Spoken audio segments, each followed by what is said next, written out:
ফ্রিজে কয়েক পিস পাউরুটি পড়েছিল, তো ভাবলাম সেগুলো দিয়ে চটজলদি মিষ্টি মিষ্টি কিছু বানিয়ে ফেলি।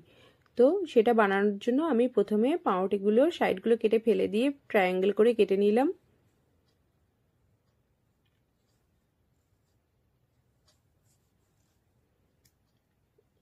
এবার আমি একটা কড়ার মধ্যে 1 চামচ ঘি দিয়ে পাউরুটিগুলো খুব ভালোভাবে উল্টে পাল্টে লাল করে সেঁকে নিলাম।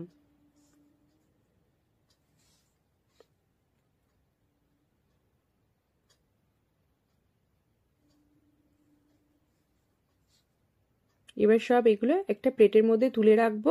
এবার ওর কড়ার মধ্যেই আমি 1/2 লিটার দুধ দেব।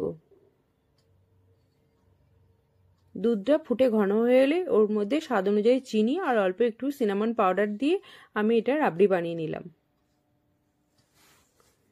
ব্যাস, এবার পাউরুটির ওপরে গরম গরম রাবড়িটা দিয়ে দিলাম যাতে পাউরুটিগুলো সফট হয়ে যায়। আর এটা দেখতে সুন্দর লাগার জন্য ওপর থেকে একটু টুটি ফুটি আর বাদামের গুঁড়ি ছড়িয়ে আমি এটা ফ্রিজে ঠান্ডা হওয়ার জন্য আধ ঘন্টা থেকে 1 ঘন্টা রেখে দেবো। তাহলেই তৈরি হয়ে যাবে টুটি ফুটি ব্রেড রাবড়ি। আর এটা ঠান্ডা ঠান্ডা খেতে অসাধারণ লাগে।